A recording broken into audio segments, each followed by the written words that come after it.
오늘 저녁 우리에게 주시는 하나님의 생명의 말씀은 마태복음 20장 20절에서 28절까지 말씀입니다.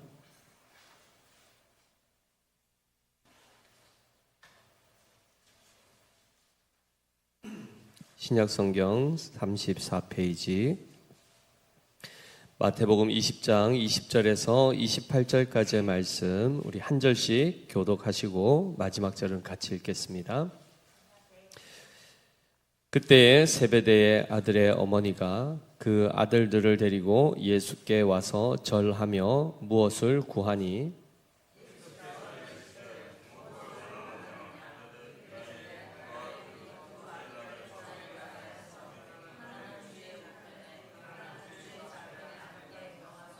예수께서 대답하여 이르시되 너희는 너희가 구하는 것을 알지 못하는도다.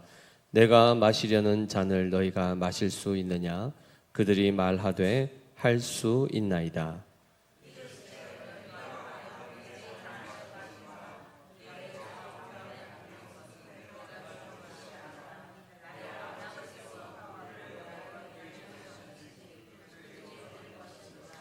열 제자가 듣고 그 두 형제에 대하여 분히 여기거늘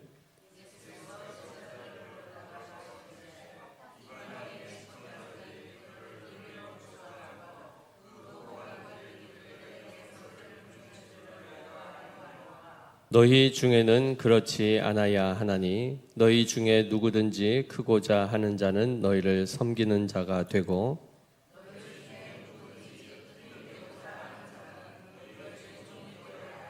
같이 읽습니다.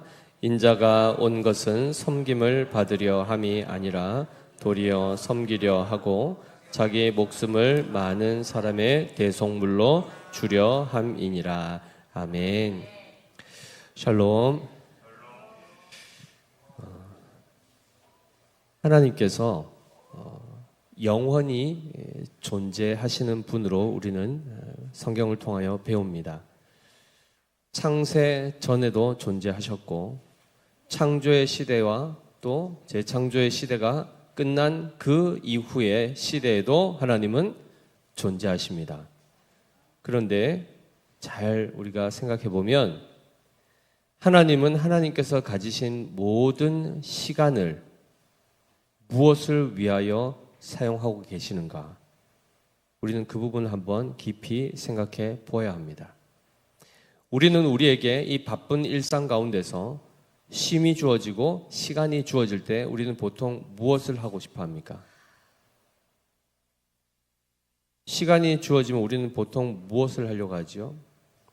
일하는 시간, 먹는 시간, 또 누군가를 돌봐야 되는 시간 이런 거 다 즉 수고하는 시간 외에 오롯이 여유의 시간이 남는다 그러면 우리는 보통 무엇을 하려고 합니까? 그렇죠. 자기를 위하여 일단 사용할 것입니다. 음악을 듣든 영화를 보러 가든 맛있는 걸 먹든 여행을 하든 독서를 하든 무엇을 하든 그 시간들을 우리는 어쨌든 우리 자신을 위하여 사용하고자 하죠. 네, 하나님의 이 영원이라는 이 무한한 시간으로도 카운트할 수 없는 이 모든 것을 동원하여 1분이 주어지면 1초가 주어지면 하루가 주어지고 1000년, 만년이 주어지면 그 시간들을 무엇을 위해 쓰실까요? 하나님은 교회를 위해 쓰십니다. 세 분 아멘 하셨습니다. 하나님은 모든 하나님의 관심이 교회에 있습니다.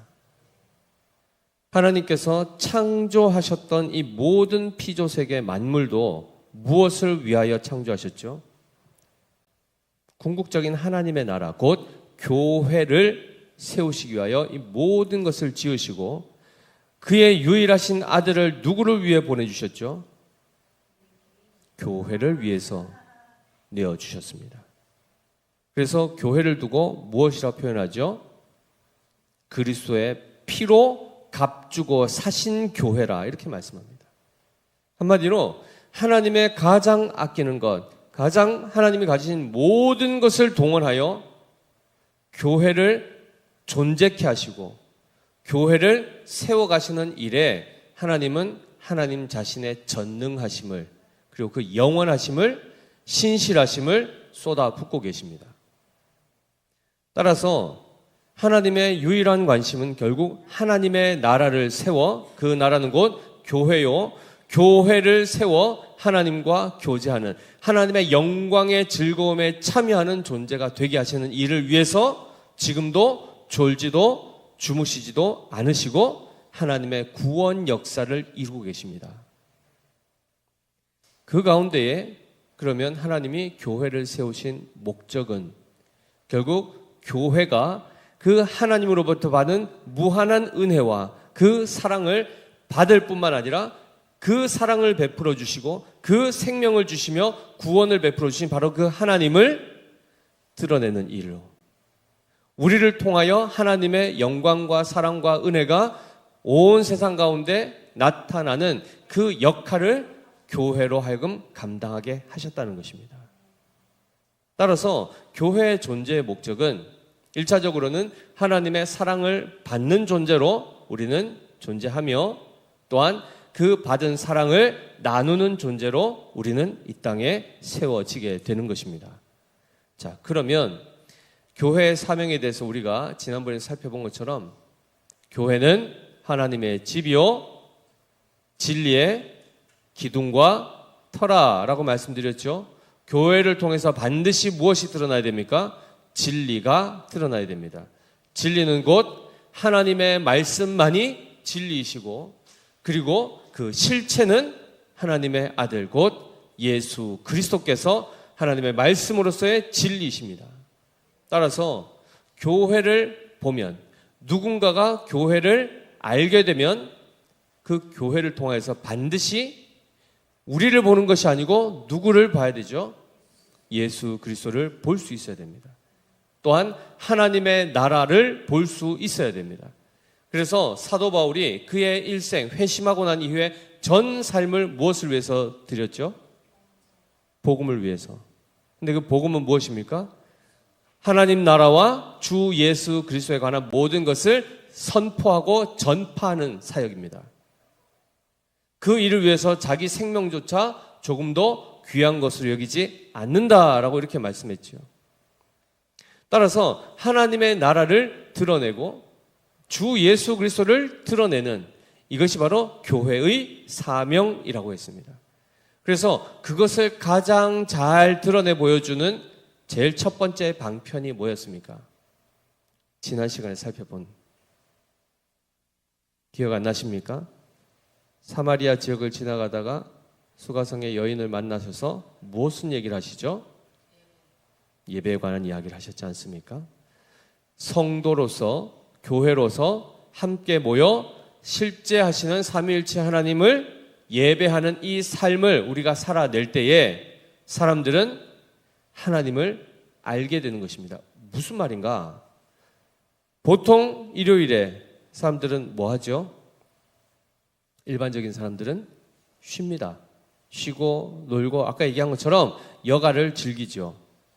그 시간에 예배당을 가는가? 누구만 가죠?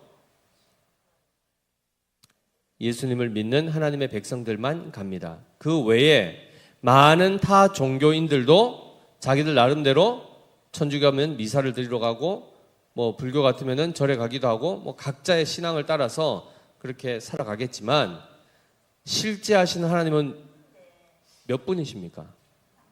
한 분이십니다. 어떤 존재 방식으로 계신다 했죠? 삼위일체로 계시는 하나님은 한 분뿐이요, 그 하나님을 바르게 예배하는 사람은 누구밖에 없습니까? 예수 그리스도를 믿는 자밖에 없다는 것입니다.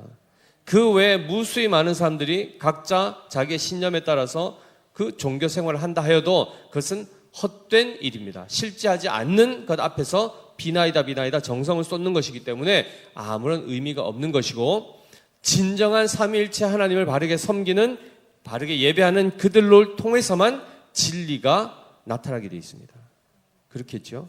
그래서 성도들이 예배를 잘 드리는 것, 세상의 어떤 가치보다도 그것을 다 뒤로 하고, 생업을 뒤로 하고, 문 닫을 거 문 닫고, 자기의 자기가 하고 싶었던 모든 것들 다 내려놓고 하나님을 섬기는 자리에 나오는 것.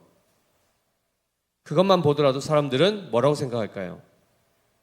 아니 얼마나 그게 더 소중하길래 생업을 내려놓고 다른 걸 다 내려놓고 건강이 허락되지 않음에도 불구하고 어떻게든 예배드리려고 하는가 이런 생각을 하지 않겠습니까? 근데 이건 굉장히 소극적인 것입니다.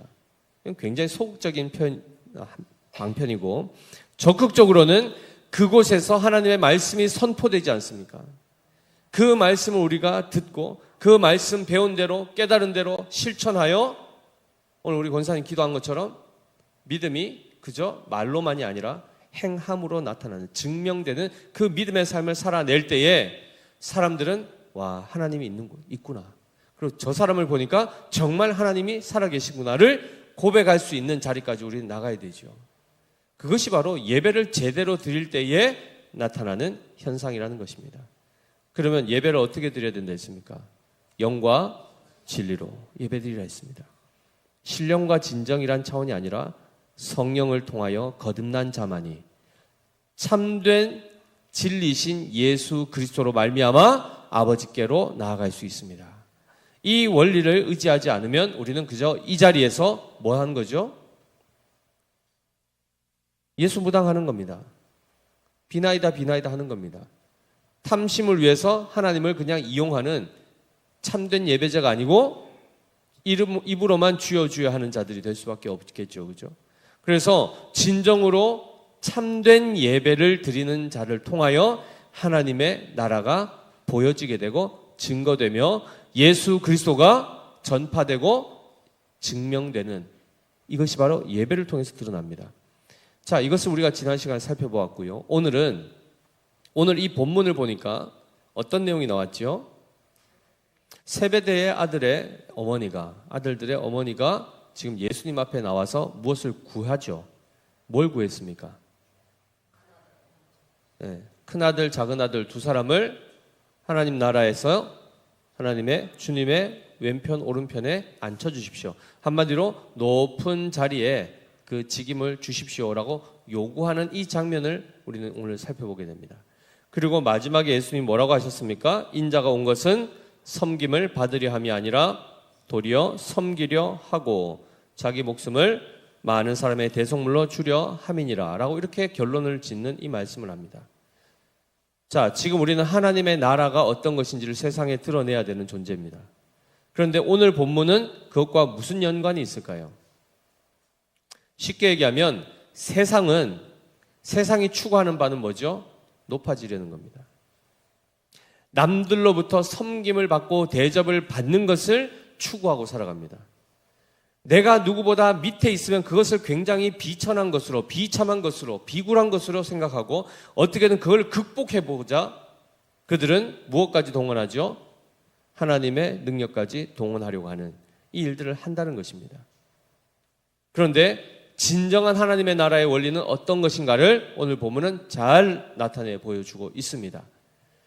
첫 번째 우리가 하나님의 나라를 잘 증거하고 보여주는 것이 바로 예배였고, 두 번째는 우리 공동체 안에 섬김이라는 이 삶의 모습이 나타날 때에 하나님 나라가 어떤 것인지를 사람들이 볼 수 있게 된다는 것입니다. 자, 그러면 오늘 본문 한번 조금 자세히 살펴보겠습니다. 20절 보시면 그때에 세베대의 아들의 어머니가 그 아들들을 데리고 예수께 와서 절하며 무엇을 구하니? 라고 되어 있습니다. 자, 세베대라는 이 이름 뜻은 여호와께서 주신다, 여호와께서 주셨다라는 뜻입니다. 자, 그러면 이 세베대의 아들이 누굽니까? 야고보와 요한이지요. 예수님의 제자 중에 베드로, 안드레, 야고보, 요한 할 때 야고보와 요한이 바로 세베대의 아들들이었습니다. 그러면 이들의 엄마는 누굴까요? 이름 혹시 아십니까? 세베대의 부인이겠죠. 부인의 이름을 혹시 아십니까? 모릅니까? 자, 마태복음 27장 56절 말씀 한번 띄워주십시오. 마태복음 27장 56절 같이 읽습니다. 시작. 그 중에는 막달라 마리아와 또 야고보와 요셉의 어머니 마리아와 또 세베대의 아들들의 어머니도 있더라라고 되어 있습니다. 자, 세베대의 아들들의 어머니 이름 나옵니까? 안 나옵니까? 안 나왔죠. 근데 이 장면이랑 똑같은 장면이 마가복음 15장 40절에 나옵니다. 자, 마가복음 15장 40절 한번 띄워주십시오. 시작. 멀리서 바라보는 여자들도 있었는데 그 중에 막달라 마리아와 또 작은 야고보와 요새의 어머니 마리아와 그 다음에요. 또 살로메가 있었으니라고 되어 있습니다. 자, 지금 예수님께서 이제 십자가에 이제 달리시고 부활하신 이 모든 과정 안에 그와 그 주님께 가까이 나갔던 사람들 중에 아까는 세베대의 아들의 어머니가 있었다 했고 지금은 누가 있었다고 합니까? 살로메가 있었다고 합니다. 결국 세베대의 부인의 이름은 살로메죠. 이 살로메라는 이름의 뜻은 샬롬, 무슨 뜻입니까? 평화란 뜻입니다. 평화를 추구하는 이름인데 예수님 앞에 아들들 둘을 데리고 옵니다. 야고보와 요한을 다 데리고 예수님 앞에 딱 나오죠. 그리고 나서 먼저 뭐 했죠? 절했습니다. 납작 엎드려 절하면서 뭘 구했습니까? 자, 21절 같이 읽습니다. 시작. 예수께서 이르시되 무엇을 원하느냐? 이르되 나의 이 두 아들을 주의 나라에서 하나는 주의 우편에 하나는 주의 좌편에 앉게 명하소서라고 되어 있습니다. 예수님이 제자 몇 명이었습니까? 12명 중에 지금 2명을 어디에 앉힌다고요? 예수님의 좌우편에, 그 보좌의 우편과 좌편에 앉도록 명해 주십시오라고 간청을 했습니다. 자, 예수님 앞에 기도하면 다 들어주시죠. 우리가 지난 수요일 날 하늘에 계신 우리 아버지여 하면서 뭘 배운 겁니까? 너희는 이렇게 기도할지니 라고 말씀했지 않습니까? 기도하면 그 전능하신 하나님께서 응답하신다라고 배웠는데 지금 이 살로메가 예수님 앞에 친히 엎드려 간청했을 때 예수님이 들어주십니까? 안 들어주십니까? 들어주셨습니까? 안 들어주셨습니까? 자, 안 들어주셨다는 증거가 어디 있습니까? 22절에 보십시오. 예수께서 대답하여 이르시되 너희는 너희가 구하는 것을 알지 못하는 도다라고 말씀하시죠. 한마디로 네가 지금 무엇을 구하고 있는지도 알고 구하느냐 이렇게 묻는 말씀은 응답해 주시겠다는 겁니까? 안 해주시겠다는 겁니까? 안 하시겠다는 거죠. 그렇게 구하는 것에 대해서는 내가 응답하지 않는다라고 얘기하시는 겁니다. 무엇을 구하는지도 모르고 그것이 우리에게 유익이 되는지 무익한지도 모르고 그저 우리의 탐심에 따라서 그냥 하나님 앞에 나와서 예수님 앞에 나와서 그냥 간청만 하고 바짝 엎드려서 신령과 진정으로 구하면 무조건 받아내는 겁니까? 그렇지 않죠. 그가 뭘 구했죠? 뭘 구했죠? 뒤에 뭐라고 되어 있습니까? 내가 마시려는 잔을 너희가 마실 수 있느냐라고 묻습니다. 한마디로 보좌의 좌우편에 앉는다는 얘기는 뭡니까? 그 영광의 자리에 앉기 위해서는 반드시 잔을 마시고 난 이후에야 그 자리에 갈 수 있다라고 얘기합니다. 예수님이 얘기하시는 내가 마시려는 잔을 너희가 마실 수 있겠느냐라고 하는 이 잔은 도대체 뭘까요? 예수님 십자가에 달리시기 전에 뭐라고 하시죠? 겟세마네 동산에서 아버지여 할 수만 있거든 이 잔을 내게서 옮기시옵소서. 그게 뭡니까 실체가? 십자가의 죽으심 아닙니까? 누구를 위한 죽음이죠? 교회를 위한 죽음이라 말이죠. 교회를 위하여 죽는 자만이 가장 자기를 비워 종의 형체를 가지사 십자가의 죽으심으로 하나님 앞에 순종한 자만이 가장 낮은 자리에서 하나님이 그를 가장 높이신다라고 했단 말이죠. 그러면 타인을 위해서 철저하게 자기를 비워 순교의 자리까지, 죽음의 자리까지 자기를 희생할 수 있느냐라고 반문하시는 겁니다. 이들이 지금 원했던 게 뭐죠? 남보다 밑에 가고 싶지 않아서 가장 높은 자리, 그러나 주님의 자리까지 탐할 수 없어서 주님 좌우편까지 올라간 건 아닙니까? 그러면 희생하겠다는 겁니까? 안 하겠다는 겁니까? 절대 안 하겠다는 거죠. 12명 가운데서라도 일단 1, 2등은 해야 됩니다. 그나마 형제끼리니까 아마 형제들끼리도 누가 우편에 가냐 좌편에 가냐 이랬을 겁니다. 큰 형 입장에서 내가 그래도 형인데 내가 그래도 우편에 가야 되지, 네가 왼편에 가라, 이렇게 하겠죠. 이 다툼이 끊임없이 그 안에서 일어납니다. 그러나 예수님께서 정확하게 뭐라고 하시죠? 이 잔을 마시는 자만이 그 자리에 갈 수 있을 것이다 라고 얘기하시면서 동시에 뭐라고 합니까? 너희가 마실 수 있느냐? 라고 물으니까 뭐라고 대답하죠? 마실 수 있습니다. 즉 그들이 말하되 할 수 있나이다. 도대체 뭘 한다는 겁니까? 이 잔이 뭔지를 압니까 이들이? 뭔지도 모릅니다. 그냥 어떤 잔이라 생각했을까요? 축배의 잔이겠죠. 그렇죠? 그 우편 좌편에 앉았을 때 영광의 잔을 자기가 마실 거, 아이고 뭐 그거 뭐 못 마실 게 뭐 있습니까? 몇 잔이라 그러고 마시겠죠. 그런데 예수님이 뭐라고 말씀하시죠? 23절 같이 읽습니다.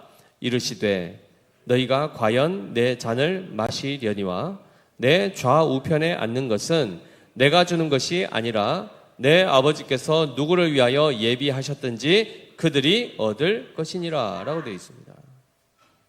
잘 기억해 보십시오. 천국에 들어가는 것, 우리의 공로로 들어갈 수 있습니까? 없습니까? 없지요. 그러면은 보좌의 좌우편에 도대체 누가 앉을 수 있습니까? 보좌에 누가 앉으십니까? 그렇죠. 예수 그리스도께서 보좌 우편, 하나님 우편에 계신다고 했고 거기서 삼위일체 하나님께서 동시에 통치하시죠. 그런데 보좌의 좌우편에 누가 앉을 수 있겠습니까? 자기 의를 가지고. 그러면 자, 우리 교회 안에, 우리 교회만 딱 염두에 두고 여기서 천국 가면 누가 제일 그래도 보좌 좌우편은 뭐 다른 사람 안 다치고 그 밑에 해서 줄 딱 세우면 누가 예수님께 제일 가까이 가 있겠습니까? 저요? 그럼 제 바로 옆에 누가 있을까요? 장로님 지금 우리 은퇴 장로님, 명예 장로님까지 하면 5분인데 이 장로님들 중에 누가 제 바로 옆에 있을까요? 수석 장로님입니까? 명예 장로님이십니까? 순번대로입니까? 천국에는 잘 보십시오. 성경이 지금 무슨 말씀을 하고 있냐면 이들의 세계관, 예수님을 따른다고 하는 사람들, 그 앞에 간청하는 사람들조차도 하나님 나라의 원리를 무엇과 동일시하고 있습니까? 세상 나라의 원리를 그대로 복사 붙여넣기 하고 있다는 겁니다. 그것이 아니라고 얘기하는 것입니다. 하나님 나라는 그렇지 않다라고 얘기하는 것입니다. 잘 보십시오. 하나님 입장에서 보시면 천국은 가정 아닙니까? 하나님의 다 백성들과 자녀들 아닙니까? 솔직하게 얘기해 보십시오. 자녀가 2명 이상이신 분들, 첫째를 더 사랑하십니까? 둘째를 더 사랑하십니까? 아니면 셋째를 더 사랑하십니까? 솔직하게 부모 입장에서 우리는 마음이 나뉘죠. 때로는 그래도 부모를 좀 더 말 잘 듣고 위하는 자녀에게 더 마음이 가죠. 그런데 잘 생각해 보십시오. 말 안 듣고 하는 자녀 때문에 속을 썩는다는 것 자체가, 속을 썩고 끙끙대고 그러면서 기도한다는 자체가 뭡니까? 그것 또한 사랑의 또 다른 표현입니다. 첫째를 더 사랑하고 둘째를 덜 사랑하고 이런 것이 사실은 가능합니까? 그렇게 하는 것 자체로 누군가는 반드시 상처를 받게 되어 있습니다. 하나님은 모든 하나님의 백성에게 부유하십니다. 예수님을 온전히 주셨지 조금 주시고 차등적으로 주셨습니까? 예수님이 저를 위해서는 십자가에서 피를 한 말 흘리시고 누군가를 위해서는 한 방울 흘리셨습니까? 모든 죄인을 위해서, 모든 교회를 위해서 주님은 그들에게 충만히 되어주셨습니다. 그러면 하나님 입장에서 보셔야죠. 십자가 강도상에서 마지막에 죽음을 당하여 죽기 직전에 예수님 믿고 낙원에 간 자나, 그 전에 사도들이 순교하고 간 자나, 주님 입장에서 보면 누가 더 누가 더 마음에 더 와닿겠습니까? 우리 입장에서는 순교자죠. 주님한테 한번 물어보십시오. 누구를 더 사랑하는가? 주님은 모두를 사랑하십니다. 연약하면 연약한 대로, 잘하면 잘하는 대로 다 주께서 핏값 주고 사신 자들입니다. 아멘이십니까? 그럼 당장 우리는 무슨 생각 들죠? 어차피 다 똑같이 사랑하실 거면은 공산주의네. 뭐 더 열심히 할 필요가 없네. 막차 타면 땡이네. 그쵸? 공산 똑같이 나눠주는. 천국에 대해서 우리는 굉장히 많이 오해하고 있다는 거죠. 높은 자리에 올라가려고 하는 것, 하나님 나라에는 아무런 관계가 없습니다. 그러한 자들은 천국에 들어갈 수 있습니까? 없습니까? 못 들어간다라고 얘기합니다. 많이 수고한 자 어느 자리에 간다 그러죠? 많이 수고한다는 얘기는 뭡니까? 많은 이를 섬기는 자, 가장 낮은 자리로 가야 됩니다. 가장 낮은 자리에서 마지막 한 사람까지도 섬기려면은 제일 낮은 자리로 가야 되겠죠. 근데 우리의 마음속에는 어떻습니까? 섬김을 받고 싶어 하지, 누구 좋으라고, 누구 밑에서 발 닦아주고, 그거 좀 누가 하려고 합니까? 근데 잘 보십시오. 천국에서 하나님은 그냥 어디 한 곳에 계시고, 거기서부터 점점 멀어서 제일 왼편 우편에 앉아 있고, 우리는 수백 킬로 떨어져 저기에 겨우 천국 문에 걸터 앉아가지고 주님 또 보이지도 않고 막 이런 곳입니까? 천국이? 천국은 하나님께서 계시는 곳인데, 만유 위에 계신다 했지 않습니까? 만유 안에 거하신다 했지 않습니까? 모든 이가 주를 볼 수 있고 모든 이가 주께 가까이 나갈 수 있습니다. 내 앞사람 때문에 줄을 서가지고 저 밀려가지고 그런 공간이 아니라 말이죠. 천국에서는 모두가 다 주님을 마음껏 찬양하고 예배하고 만날 수 있는, 얼굴과 얼굴 대면하여 만날 수 있다고 하는데, 우리는 끊임없이 세상의 원리를 가지고 뭘 하죠? 차 등을 두고 계급을 나누고 상급을, 보상을 운운하면서 끊임없이 천국에 대해서 오해를, 왜곡을 일으키고 있다는 것입니다. 성경에서 상급은 누구라 했습니까? 하나님이라 했지 않습니까? 그럼 하나님이 이미 이 세상은 끝이 나고 천국이 되었음에도 불구하고 거기서도 누구는 만나주고 누구는 안 만나주십니까? 하는 거 봐서 만나주시고 그런 게 아니지 않습니까? 그런 차원에서 잘 보십시오. 10 제자가 듣고 그 두 형제에 대해서 어떻게 했다고 합니까? 분이 여겼답니다. 기가 차죠. 지금 이 상황이 어떤 상황인지 아시겠습니까? 예수님의 공생애가 끝나는 상황입니다. 지금 조금 있으면 이들이 이제 졸업하고 졸업장을 받아야 될 판인데 뭐 하고 있죠? 다 낙제 60점도 안 되고 저 밑에서 엉뚱한 소리 하고 있는 겁니다. 두 사람이 막 가가지고 하면은 나머지 사람은 어떻게 해야 됩니까? 제대로 그래도 신앙이 있었다고 하는 수제자라고 막 사람들 얘기하지만 그 베드로 늘 말썽꾸러기죠, 그죠?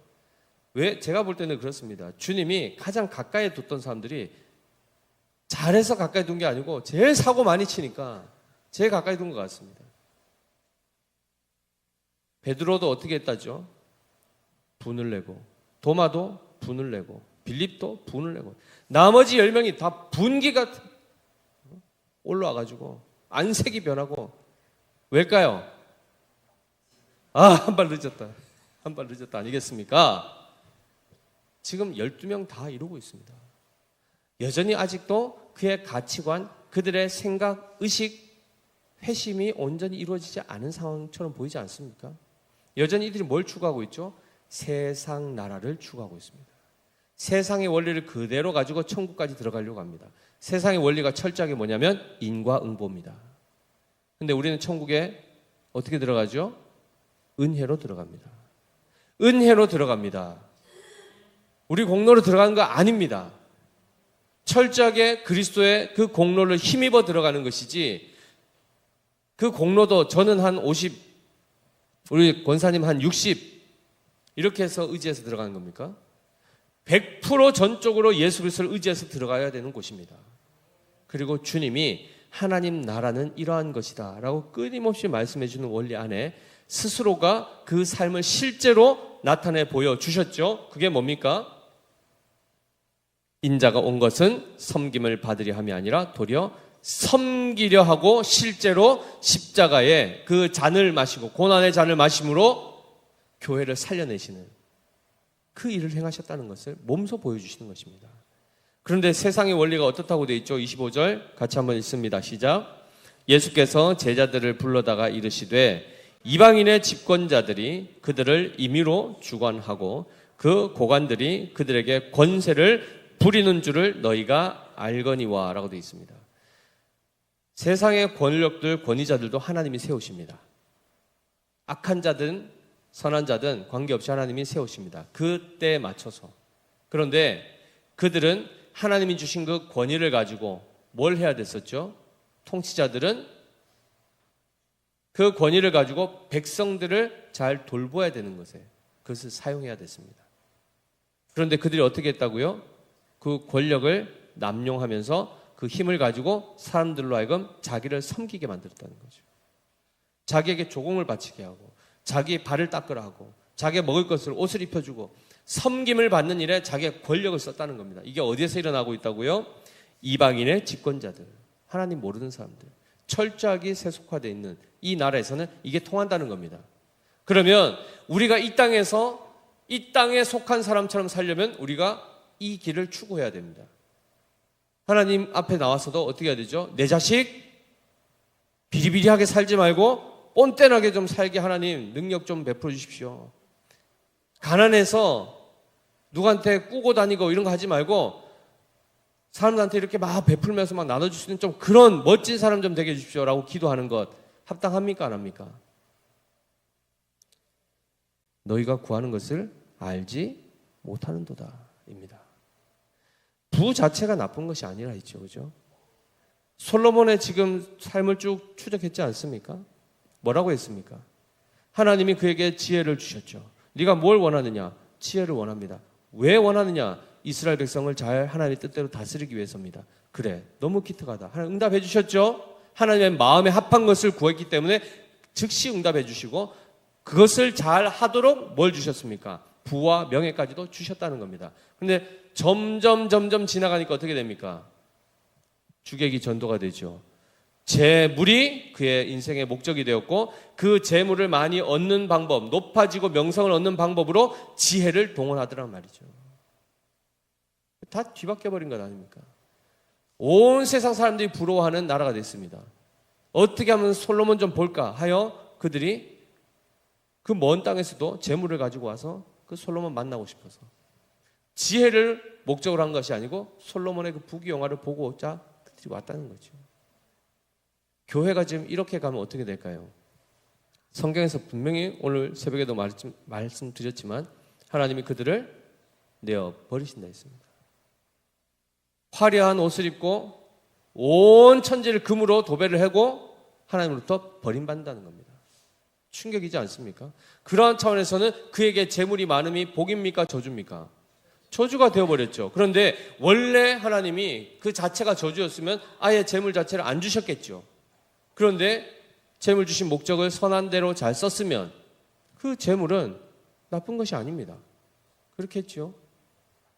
이러한 차원에서 잘 보시면 세상의 고관들은 권세를 남용하여 하나님의 뜻과는 다르게 그것을 잘못 사용한다라고 얘기하시면서 정확하게 26절에 뭐라고 하십니까? 같이 읽습니다. 시작. 너희 중에는 그렇지 않아야 하나니입니다. 너희 중에는 그렇지 않아야 한다. 너희 중에는 그렇지 않아야 한다. 너희는 이방인과는 다르게 살아야 한다. 명확하게 말씀해 주셨습니다. 그리고 어떻게 하라고 하시죠? 너희 중에 누구든지 크고자 하는 자는 너희를 섬기는 자가 되고 너희 중에 누구든지 으뜸이 되고자 하는 자는 너희의 종이 되어야 하리라 입니다. 우리의 기도 제목, 우리의 자녀들을 두고 만약에 기도한다면 이제 이 말씀의 원리를 따라서 뭐라고 기도하는 게 맞겠습니까? 하나님, 나의 자녀가 말단 직원이 되게 해주십시오. 제일 구급 공무원이 돼도 제일 구급 공무원에서 그냥 제일 허드렛 일 많이 하는 그냥 그러한 사람이 되게 해주십시오라고 기도하시겠습니까? 안 하시겠습니까? 벌써 고민되시죠? 성경의 원리를 잘 기억하셔야 됩니다. 사실은 구급 공무원이냐 뭐 1급이냐 이 문제가 아니라 어느 자리에 있든지 섬기는 자가 되는, 섬기면 쉽습니까? 어렵습니까? 섬김 받는 게 쉽습니까? 섬기는 게 쉽습니까? 섬김 받는 게 쉽죠. 물 좀 떠오세요 하면은 물 떠오는 게 쉽습니까? 물 떠다 주는 게 쉽습니까? 말하는 게 더, 명령하는 게 더 쉽죠. 그죠? 그 말에 따라서 순종하여 그걸 갖다 주고 섬기는 건 다 고생스러운 일입니다. 우리의 육체가 너무너무 싫어하는 것들입니다. 회심하지 않는 자는 결코 흉내도 내고 싶지 않고 절대 그 길은 가고 싶지 않은 그 삶. 그런데 하나님은 성도들로 하여금 죽어지기까지 섬기라고 하십니다. 그러면 당연히 몸이 고달플 수밖에 없습니다. 하루 이틀은 하겠죠. 이게 점점 많아지고 반복되면 어떻게 되죠? 우리는 지쳐가게 될 것입니다. 그 다음에는 무슨 생각이 드시는지 아십니까? 거기에 따른 어떠한 보상이 주어지지 않으면 안 하려고 합니다. 그런데 잘 보십시오. 하나님이 우리에게 왜 섬기라고 할까요? 왜 섬기라고 할까요? 하나님 나라의 원리가 그러니까. 그럼 왜 그렇게 그런 원리가 작동되는 나라를 만드셨습니까? 하나님이. 하나님의 나라는 분명히 세상 나라와는 다르고 하나님께서 실제로 가장 겸손한 분으로 그 존재 속성 자체가 그러시단 말이죠. 그리하여 우리로 하여금 하나님의 자녀답게 만드시는 것이 하나님을 닮은 자가 되어 우리를 본 자가 하나님을 본 자가 되는 그러한 존재가 되기를 하나님이 원하신다는 겁니다. 그래서 섬기는 것, 내가 이걸 왜 해야 되는가가 아니고 하나님 우리를 섬기는 자라는 그 존재 자체를 만들기 원하신다는 겁니다. 따라서 내가 누구보다 더 뭔가를 더 섬기는 자리에 부름을 받게 됐고 거기에 만약에 거기서 그 삶을 실제로 살아간다면 그 자체가 복이라는 사실을 깨달으셔야 되는데 깨달으실 수 있겠습니까? 남편이 하루에 밥 3번 해달라면 어떻게 해야 됩니까? 남편이 밥 3번 밥상 차려오라면 어떻게 하시겠습니까? 아내가 저기 가가지고 하루 종일 나갔다 왔는데 음식물 쓰레기 치우라 그러고 빨래 개라 그러고 빨래 하라 그러고 방 닦으라 그러고 그럼 어떻게 하시겠습니까?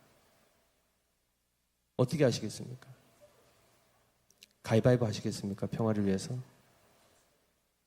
섬기는 것, 나가서 고생하고 일하고 하루 종일 지쳐 있는데 집에 왔더니 또 치울 게 있고 해야 될 일이 있습니다. 그때 어떻게 하시겠습니까? 조용히 아무도 없는 방으로 들어가서 문 잠그고 계실 겁니까? 들어온지도 모르게 소리 이렇게 해서 속 들어가서 아침에 또 새벽에 몰래 나가시겠습니까? 가서 누군가는 해야 되지 않습니까? 내가 하든 아내가 하든 자녀들이 하든 누군가는 해야 되는 어떤 일이 발생했을 때 그때 시키기 전에 그냥 보이는 내가 먼저 그냥 그 자리에 가서 힘은 들지만 그걸 하고 있는 그 자체가 복이라는 겁니다. 아멘을 진짜 개미 목소리 받고 하시면 어떡합니까?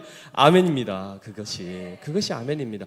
그 삶이 우리 안에서 나타나야 되죠. 그럴 때도 순수하게 하십시오. 순수하게 내가 하나님께서 그리스도께서 우리를 위하여 섬기신 것처럼 나도 주님을 닮고 싶어서 내 안에 그 모습이 나타나게 되는 이 과정, 이 연단의 과정을 지금 내가 할 수 있는 이 모든 환경이 열려지고 그 안에 하나님이 도망가지 못하도록 말씀으로 붙드셔서 그 안으로 몰아넣으실 때에 그것을 감사히 여기고 묵묵히 그 일들을 반복해 나가는 것. 이것이 얼마나 큰 은혜인지 아셔야 됩니다. 그런데 여기서 이제 이렇게 되는 경우가 있습니다. 내가 이렇게 하면 감동해서 다음부터는 부인도 애들도 따라 하겠지? 그러면 그때 가면 내가 좀 쉴 수 있겠지? 이런 계산하지 마시라는 겁니다. 이런 계산. 순수하게 순전하게 하십시오. 순수하게. 그런 분들은 어떻게 되는 줄 아십니까? 연단이 되지 않습니까? 집에서뿐만 아니고 회사를 됐든 어디를 가도 딱 보면 그냥 딱 손이 먼저 가게 돼 있습니다. 더러운 게서 그냥 딱 닦게 돼 있습니다. 청소 집에서 열심히 하시는 분들 나가서도 그냥 회사면 회사 자기 자리뿐만 아니고 그런데 공공장소 그런 데서 그 모습이 그냥 자연스럽게 나오게 돼 있습니다. 설거지하는 거, 밥하는 거, 일상생활하는 거, 뭐 섬기는 거라면 가장 앞장서서 할 수 있는 것. 그것이 복입니다. 왜냐하면 그가 바로 예수 그리스도의 형상이 가장 잘 회복된 자이기 때문입니다. 그런데 우리는 대부분 어떻게 하죠? 억울해 죽으려고 그러죠. 억울해 죽으려고 그럽니다. 그리고 또 더 나가서 어떻게 하죠? 내가 언제까지 이 일을 이제 나도 은퇴해야 되지 않습니까? 은퇴가 어디 있습니까? 주님 앞에 호흡 붙어있는 그날까지 뭐 해야 될까요? 섬기는 겁니다. 사도 바울이 놀라운 표현을 하는데요. 빌립보서 1장 22절 24절 말씀 한번 띄워주시겠습니까? 빌립보서 1장 22절 24절 말씀입니다. 자, 같이 읽겠습니다. 시작. 그러나 만일 육신으로 사는 이것이 내 일의 열매일진데 무엇을 택해야 하는지 나는 알지 못하노라.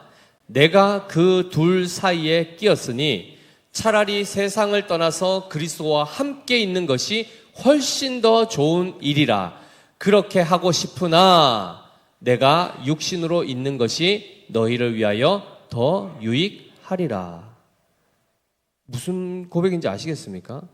사도 바울이 그냥 이 땅을 떠나서 이 세상의 수고를 마치고 그냥 주님 품에 가는 게 내가 더 좋은데 내가 지금 이 땅에 좀 더 남아있는 것이 너희에게 유익이 된다고 하면 하나님은 나에게 생명을 더 연장해 주실 것이고 그 주어진 그 생명도 너희를 위하여 나는 그 삶을 드려야 되는 자로 서 있다라고 얘기하는 겁니다. 그 둘 사이에 끼어 있다는 겁니다. 한마디로 살아도 주를 위해 살고 죽어도 주를 위하여 산다라는 이 표현을 쓰는 겁니다. 무슨 말입니까? 하나님 나에게 생명 주십시오. 나에게 건강 주십시오. 나에게 지혜 주십시오. 나에게 재물 주십시오. 뭐 하기 위해서입니까? 교회를 섬기기 위해서입니다. 제가 우리 중고등부 아이들 특정 지어서 누구라 얘기하면 또 시험 들 수 있으니까 어떤 아이한테 기도 제목, 저희는 이제 한 달에 한 번씩 이제 기도회를 하니까 기도 제목을 이제 내라 했더니 가족 건강을 위해서 건강하기를 기도한다는 거예요. 그 기타가다. 근데 왜 건강하려고 하느냐? 뭐라고 대답했을까요? 그냥요. 왜 건강하지 않으면 안 좋으니까, 아프면 안 좋으니까 정도로 건강을 원했다는 겁니다. 어떠십니까? 흡족하십니까? 장수를 구하고 부를 구하고 건강을 구하고 하는 모든 것들, 그것을 얻어서 뭐 하시려고 하는 겁니까? 그 다음이 있어야 되지 않겠습니까? 이 모든 것들은 다 수단이지 목적이 아닙니다. 내가 건강한 것도, 내가 다리 안 아프고 내가 팔 마음껏 들 수 있는 거 다 뭐 하기 위해서 해야 됩니까? 하나님 예배하는 것이고 성도를 섬기기 위한 건강함이어야 되고 그 차원에서 생명이 연장되어야 되는데 그저 장수하는 거, 부정적으로 빨리 죽으면 비참하니까, 그저 건강한 거, 아프면 힘드니까, 그저 부자 되는 거, 가난하면 비참하니까, 그런 차원이 아니라 하나님 앞에 무엇인가를 구하여도 혹여나 높은 자리를 구한다 하더라도 그 권세를 얻어서 더 많은 사람들을 섬기기 위하여 하나님 필요한 것을 채워주십시오라고 기도해야 되지 않겠습니까? 교회의 기도의 목적은, 기도의 제목의 그 구체적인 목표는 교회를 섬기기 위함입니다. 그리스도의 몸을 섬기고 세우기 위해서 건강도 주시고 생명도 연장해 주십시오라고 해야 되는 겁니다. 사랑하는 성도 여러분, 너희 중에는 그렇지 않아야 한다라고 분명히 얘기했습니다. 세상의 것 가지고 교회 안에서 생활하지 마십시오. 세상의 원리는 교회에서 작동되지 않는 것이 정상입니다. 근데 이미 벌써 교회 안에 세속의 원리가 그대로 들어와서 궁극적인 목적은 다 상실한 채 사람들한테 비난받지 않고 싶고 사람들로부터 인정받고 추앙받고 싶어서, 오죽하면 어떤 교회 정말 장로님은 아무리 말씀해도 돈 돈 없으면 교회에서 말 한마디 못하더라. 그래서 돈이 있어야 된다. 이렇게 가르치는, 그의 자녀를 그렇게 가르치는 분도 만났습니다. 기가 차죠? 그분만 뭘 할 것이 아니라 우리 안에 다 있다는 겁니다. 진정으로 성경은 우리가 끊임없이 세베대의 아들들의 어머니와 같이 하나님 앞에 구하는 이런 헛된, 잘못된, 어리석은 무엇인지도 모르는 그 내용을 가지고 하나님 앞에 간구하는 이 내용에 대해서 너희는 그러지 말아야 된다라고 얘기하고 계십니다. 마땅히 너희가 구할 것이 무엇인지를 가르쳐주고 계십니다. 하나님, 제가 그 누구보다도 더 수고하고 헌신할 수 있는 자가 되게 해주시고, 수고하고 헌신할 때에 원망하거나 불평하지 아니하고 하나님 앞에 감사하며 끝까지 충성할 수 있는 제가 되게 해달라고 기도해야 되지 않겠습니까? 그런 믿음을 주십시오라고 기도해야 되지 않겠습니까? 우리 믿음의 교회에는 정말 예수님을 닮은, 그래야 우리의 삶의 섬김을 통하여서 교회 안에서만이 아니고 나가서도 밖에서도 누구를 만나든 섬기는 자가 되는, 그래야 그 삶을 통하여 하나님의 나라의 원리를 보여주고 세상과는 다른 곳이 있다는 것을 알려줄 수 있는 교회가 되어야 되지 않겠습니까? 교회에서 제일 많이 빠지는 그 유혹이 뭔지 아시죠? 제일 많이 시험 드는 제목, 섭섭입니다. 섭섭한 거. 섭섭한 것이 딱 들어오는 순간 어떻게 되죠? 다 꼴도 보기 싫은 겁니다. 섭섭하다는 내용이 뭐죠? 왜 나를 제대로 안 챙겼냐는 겁니다. 그렇지 않겠습니까? 우리는 섬김을 받으러 온 자가 아니라니까요. 섬기는 자로 우리는 부름 받았다는 겁니다. 섬김을 받으러. 그래서 우리 교회 안에서 혹여나 그 의도와 관계없이 당연히 우리는 누군가를 일부러 배제하거나 일부러 소외시키는 일은 없어야 됩니다. 그것은 우리가 회개해야 될 부분이고, 그렇지 않았음에도 불구하고 그러한 어떤 일들을 경험했을 때 어떻게 해야 될까요? 우리 또한 그렇게 섭섭한 마음이 들 만한 그 입장에 있는 분들조차도 어떻게 해야 되겠죠? 무슨 어쩔 수 없는 또 일이 있었겠구나. 오히려 이해하는 쪽으로 그들을 마음을 품어야 되지 않겠습니까? 이러한 성숙한 교회가 되어야 된다고 성경은 말씀하고 계십니다. 교회의 사명을 기억하십시오. 바르게 예배함으로 하나님을 드러내고 섬김의 모습을 통해서, 섬길 때 인상 쓰고 막 이를 갈면서 섬기는 거 말고요. 누가 보더라도 심중에서 울려나오는 그 기쁨이 얼굴 안에 묻어나도록, 그렇게 하여 누구든 먼저 가서 섬기는, 쓰레기 떨어져 있으면 먼저 가서 줍고, 그렇게 하는 부분들, 아픈 사람 있으면 가서 짐을 들어드리고 하는 이런 것들, 그런 것이 우리의 몸에 배일 정도로 그것이 자연스럽게 나타나는 교회가 되어야 되지 않겠습니까? 하나님께서 연단하십니다. 반드시 연단하실 때 그 손 뿌리치지 마시고 그 말씀의 원리를 따라서 예수님의 모습, 그 가셨던 그 고난의 잔을 실제로 다 마셔 모두가 다 하나님의 영광에 참여하는 하나님의 참된 백성들 되시기를 예수님의 이름으로 축복합니다.